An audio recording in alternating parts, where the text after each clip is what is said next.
Hi, good morning, everyone. I think we're still fixing the PowerPoint slide that will appear behind me at some point, but in the meantime, I want to thank you very much for coming out here. It's the third day of Republica, and I know there are a lot of very interesting things going on at the same time, so I really appreciate your choice of coming here and talking with me about this subject of how to rank technology companies on human rights standards. Let's see if we get the PowerPoint working.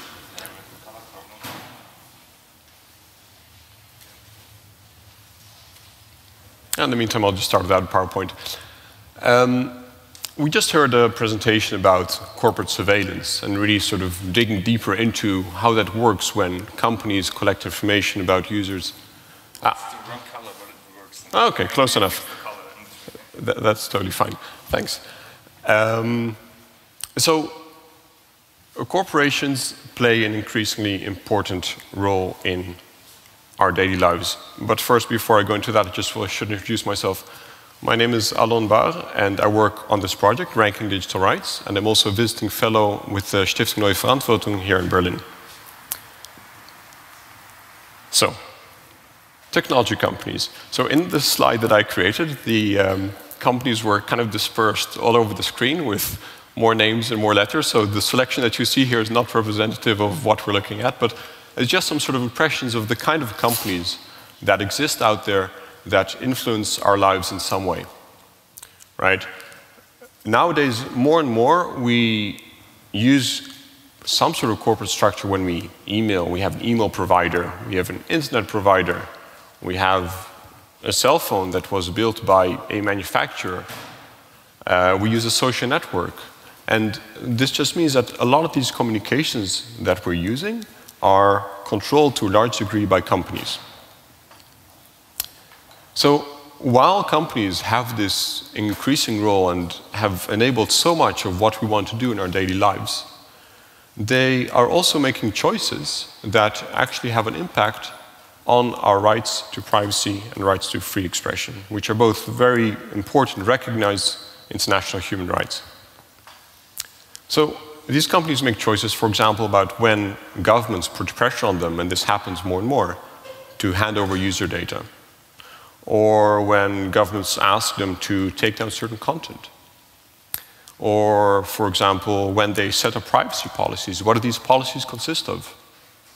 Do they collect user data themselves, or do they not? What kind of security practices do they have in place? What kind of content do they permit, or do they not permit? So all these choices that companies make have an impact on our human rights. This link between companies and human rights has gained more prominence over the last few decades with regards to labor rights or with regards to sustainability issues. And the United Nations has formulated guiding principles over the last few years to sort of explain what governments should do so that the businesses in their country protect the rights of their citizens and what businesses should be doing. And on such frameworks, we have built our Ranking Digital Rights methodology. I'll get to that in a second. So, while we recognize that the policies and practices of technology companies impact privacy and freedom of expression, there's a but. We often don't really know what those policies and practices are. So we know that it's important that they do the right thing, but we don't really know if they are doing the right thing. And that's where we're trying to come in with our ranking. So ranking digital rights is not going to solve all the big problems of freedom of expression and privacy for everyone in the world.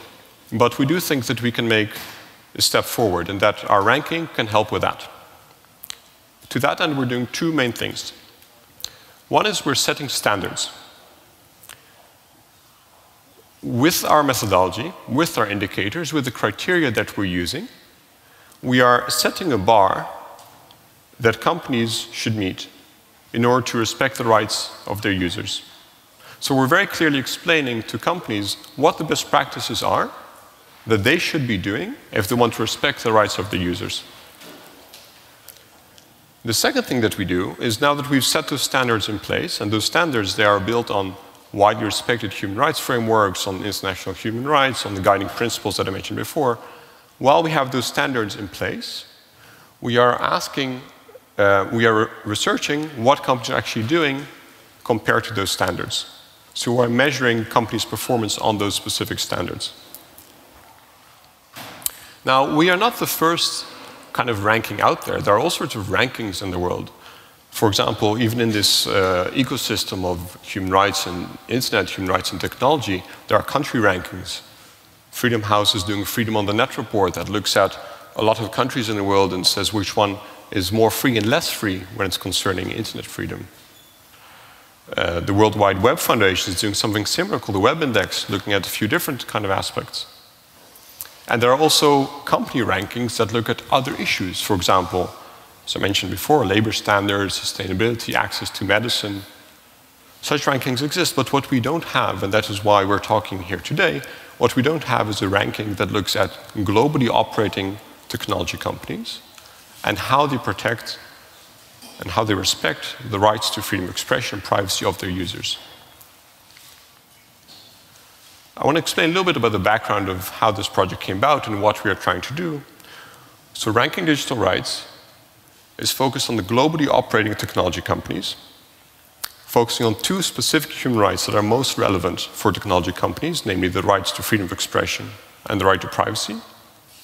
The project started in 2013, which means that we've been on our way for almost 2.5 years now to develop the right sort of questions, the right criteria that we should be asking companies when we want to find out what they're doing to respect their users' rights. And we've done case study research with a couple of dozen researchers around the world. We've had methodology development, methodology revisions throughout this time. We've had stakeholder consultations, meaning talking to a lot of civil society groups, talking to companies, talking to academics, in learning what the best way is and the most meaningful way to measure a company's performance. We've also conducted a pilot study, I'll tell you a little bit more about that later, in the last few months, where we looked at a limited set of companies and to see how does our methodology actually work in practice. And what is important to us is to be transparent in our approach. So on our website, rankingdigitalrights.org, you can see all our versions of our methodology. You can find reports about how we came to the steps that we are now, to the status where we are now, to sort of give insight into why this approach that we're taking now seems to be the best approach. And of course, we are very open to any feedback that you may have in this regard. The pilot that I mentioned, we looked at 12 companies, and since it was a very experimental pilot, we did not disclose the company names. It is not a public pilot. But we did release a report to give you insight into what we found out. So without company names, we can see, well, company A did this, company B did that, etc. And what is very noticeable that if you look at all these companies, and you can reach a total score of 100, the best performing company only reaches a score of 65. And I think the second best reaches a score of 48 or something like that. So it just goes to show that even though there may be other reasons that companies have not performed well, there may be some regulatory environments that they have to deal with, but all companies, even the best performing ones, have a long way to go to respect the rights of the users properly. Our website, rankingdigitalrights.org, has a report about a pilot, so feel free to have a look there. To give you some insight into the kind of things that we're looking at, the criteria that we're including in our ranking, I've listed some of those here, just some of the topics that we're reviewing. So one is human rights impact assessment. Does the company do due diligence when they make their choices, when they choose to go into a new market which may have an authoritarian regime operating? Do they consider the impact that their products can have on the privacy or freedom of expression of their users? So that kind of impact assessment. We look at how companies construct and communicate to the users their terms of service and their privacy policies. We look at what paths to remedy companies offer. Because if your privacy is being violated or your content is being taken down and you don't feel happy about how the company handled that, you want to find some way to complain or to ask for redress or to say, hey, what's going on? I'm not sure you made the right decision here. And quite often, companies don't have such remedies in place. So that's something that we're looking at. We're looking at the sort of traditional transparency reporting kind of things, like disclosure about requests from governments to hand over user data. Do companies publish that? How do they publish that? What detail do they publish about? We're asking about what data they collect, with whom they share it, what kind of security practices they have. So these are the sort of things that we're trying to understand when we create our ranking of technology companies. There are a wide range of stakeholders that we believe could use this ranking. And I think Republica has a lot of people from different stakeholder groups present, so I'm very happy to see you all here because I think that this ranking might also benefit you in one way or another. First and foremost, we hope that this ranking benefits companies. Companies ultimately are the end goal of our ranking. We want them to improve their policies and practices. By doing our ranking, we are offering them insight into how they are faring compared to their peers, into how they are faring on these standards that are based on recognized international human rights provisions. And we are offering them very concrete, measurable steps to understand what they could be doing to do better. So it's not like, well, you've done poorly, you've done great. For every company, there will be something that they will be able to learn. Actually, this is something that I could do better on. And to do better, I should do this. So companies are a key stakeholder group for us. Civil society, another very important stakeholder group. More and more civil society groups are doing campaigning on privacy and free expression issues, especially in relation to what companies are doing. By offering them our data, our research, and all of this is available open source, what we produce, by offering them that data, we hope that they will be able to do their campaigning in a more effective way. So if they want to do advocacy on company policies, that they have a better insight into what those company policies actually consist of. Investors, another important group. There are more and more socially responsible investors that take human rights issues into consideration when they make investment decisions. And CEOs and boards tend to listen more to investors than to some other groups that talk to them. So by offering them, investors, this raw data, we hope that we'll be able to inform their investment decisions. Obviously, users are also very important. When you choose a product or service, and I assume this goes for all of you in this audience, you want to know most of what you can expect from a company. So for users making such a choice, we want to inform them about how the company that they might start a contract with, that they might join a service for, that they might buy a product from, how they generally protect, respect the right to freedom of expression and privacy. Last group that I point out is policymakers. When governments are making laws, they need to know the best they can what is actually happening, what business practices are. So we want to inform their decision making as well. This year, we're going to do our first public ranking. So this year, at the end of this year, we'll have a result that says this is number 1, this is number 2, etc., etc. Our ranking is going to be based on publicly available information. So mainly that means what companies disclose. We're working closely with an investment research firm called Sustainalytics, which is very experienced in doing research into company policies and practice. This year, in 2015, we are likely to rank 16 companies, meaning 8 internet companies and 8 telecommunication companies. So for this first phase of ranking, we're focusing exclusively on those 2 groups of the ICT branch, so internet and telecommunication companies. We'll announce what companies they are early June, when we start our research. Next year, and this is intended to be an annual ranking, we hope to tag on to that another group of companies within the ICT sector, namely device manufacturers, equipment manufacturers, software producers. Just to give you some sort of insight into where we are, what we've been doing so far this year, so we've had stakeholder consultations based on our pilot results, and these stakeholder consultations have helped us a lot in making decisions about the methodology, about the indicators that we have in there. So that is what we're currently working on, revising that methodology to be the most precise as possible, the most meaningful as possible, and also the best researchable as we can. We're creating a researcher guide, setting up a backend database for that. Early June, we're going to start our actual research on companies. In July, we want to share our initial results with the companies that we've included in our ranking. And the purpose for that is if we somehow made a gross error, something that we missed, then companies have a chance to inform us about that. September, October, we're going to be finalizing our research results, analyze the data, write up the report, etc. And November is supposed to be the big moment. We're going to do the launch of the first Ranking Digital Rights ranking, the Corporate Accountability Index. So that is what I wanted to share with you today in a nutshell. So thank you very much for listening. If you are interested in what we are doing and if you want to be kept updated, please sign up on our website, rankingdigitalrights.org. We have a mailing list. But I do want to use this opportunity to open up the floor for any questions that you may have. And also, if there are things that you feel, well, when you look at companies, I feel it's very important that you look at this particular aspect or that you give more weight to this particular aspect, please feel free to speak up. This would be a good moment to do so. Thank you very much.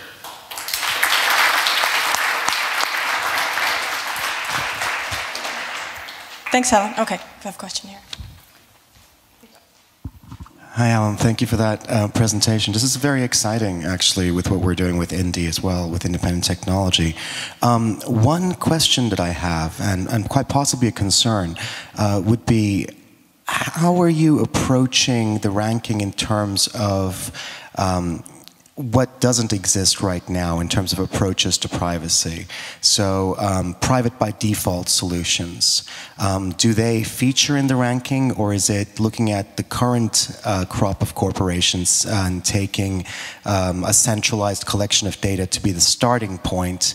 And is it based on that, or are you also considering possible future solutions where companies don't gather this data or don't have access to it, and does that influence the ranking? Because what I'd love to see is if we have future corporations or organizations that are based on solutions that are private by default, I would love to see those rank at the highest positions on these versus like a company like Google where they start from collecting your data and then maybe implement protections. Right. I'm not sure if I've been able to articulate that, but I'd love to hear your thoughts. Thanks very much. That's an excellent question. First of all, we do want to be as future-proof as we can in order to be able to rank consistently across years. So we want to be able to understand what companies are currently doing, but also, in a way, obviously encourage better practice over the coming years and also be able to see how that compares over years. But as to go to the substance of your question about different approaches to privacy, for us it is very important in this ranking methodology that we do not only reward companies that are transparent about what they're doing, but in as much as we can, and that, to be frank, that is quite a challenge to do that in a methodology in a consistent way across globally operating companies. We are trying to reward behavior that we regard as best practice. So we are trying to formulate indicators in a way that is not only do you inform users about what data you collect, with whom you share it, how you collect it, why you collect it, but we also try to include elements in there that says, well, actually, if your answer to this is not relevant to us because we do not collect any data, that gets the highest reward. So your concern is well appreciated, and that's definitely what we are trying to get at in as much as we can. And so please stay tuned for our final methodology when it comes out, but thank you for that. Hi, thanks a lot. It actually really does look like an exciting project. I have basically two questions.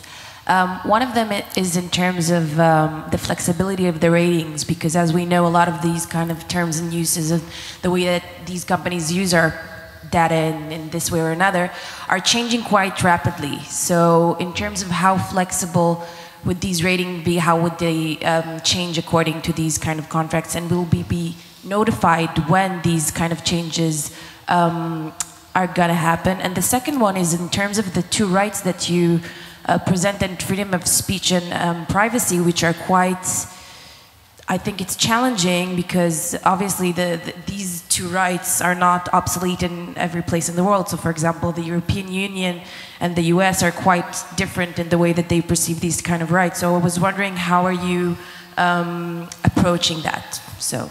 Sure. Also a very good question. So just to start with the first one, and my memory is short, so you might have to remind me of the second one later.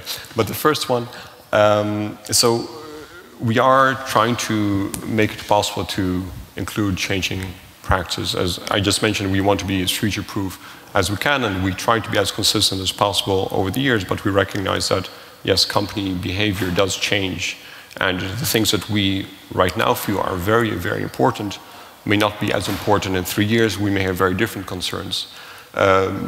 Obviously, nothing of this is set in stone.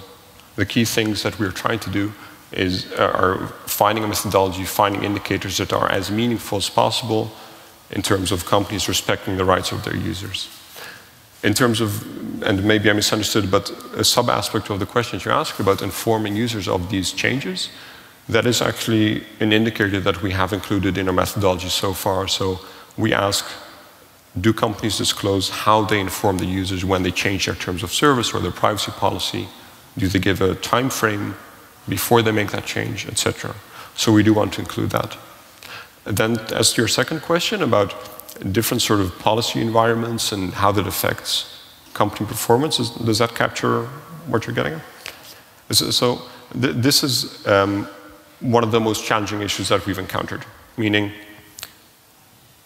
when we talk to companies and we say, well, we're doing this ranking and this is what we're looking at, with some frequency companies say, that is wonderful, but obviously we're not the bad guys. We're bound by laws, we're bound by government policies that dictate what we can do and what we cannot do. So we recognize that such circumstances exist, and we recognize that to some extent companies that operate in one environment for that reason might perform differently than companies that operate in another environment. So when this, so keeping that in mind, what we are trying to promote is for companies to be as transparent as possible in what they are actually doing. So even when companies are operating in an environment where they cannot do very much or where they don't have as much leeway to say no to a government when they come requesting for user data, we do want them to be very clear about the policies that they have in place in responding to governments, and that they disclose user data requests that have come in as much as they can. Ultimately, we recognize that this is not going to even out the circumstances for all companies. So we are trying to promote transparency in as much as we can. And aside from that, in our narrative reporting, when we explain our ranking results to a wider audience, we will have to include some sort of narrative that says the company in this country could have performed better if it was not held back by the legal environment in which it operates. Now, if they would actually perform better or not, that is hard to predict because you can't really dissect intent. But the legal environment here is holding them back. So by that, indirectly, we're also hoping to encourage policy change, policy advocacy toward the government, by the company, by others, that says, well, actually, our rights could be better respected by the company if your laws would change.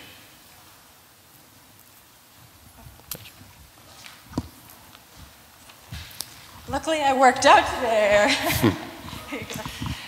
Hi.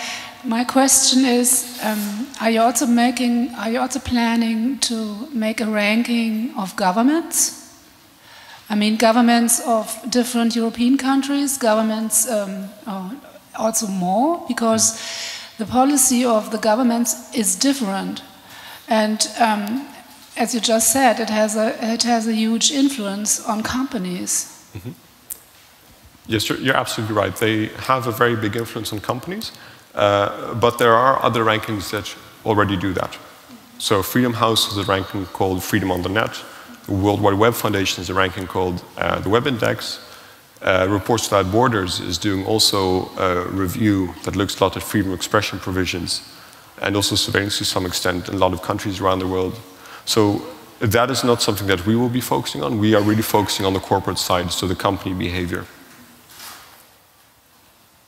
Any more questions?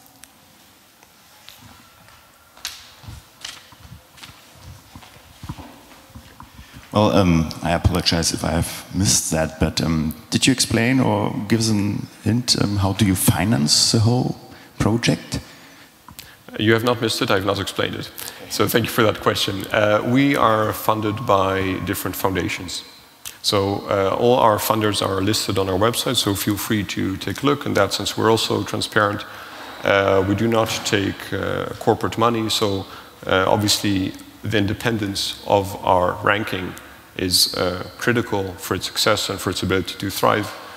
So far we've been lucky to have been financed by a different set of mostly United States-based foundations, also some European-based foundations that have helped us to get where we are right now and to help us start with the ranking that we are doing for this year. Obviously, as many startup projects, we are also looking for future funding, so anyone who has a pile of bags somewhere in their pocket, please step up and come talk to me after the presentation. But that is how we are currently funded. Okay. One last question. Here you go. Allon, I was going to ask something similar actually as a second question, but what I've been seeing a trend with these sort of initiatives where, like, AdBlock Plus, for example, starts off as an independent project blocking all ads, and then once it gains legitimacy, Google and Facebook can buy access and can circumvent it, right? Do you have a commitment to staying independent once you have the legitimacy you need? Is there a commitment that you have made or will make to say we will not take corporate finance, that at some point once we have legitimacy that we won't accept that at that point also? I think the commitment that we've made is that we will not take money from corporations that we would include in our ranking. So far, we don't take any corporate money, and I don't foresee that changing anywhere in the near future. But in any case, obviously, in order for our ranking to make any sense and to retain legitimacy, and for that we've been talking to people all the time. We've done stakeholder consultations with many groups. In order for us to maintain that legitimacy, we will not be able to take any such corporate money. Thank you, Allon.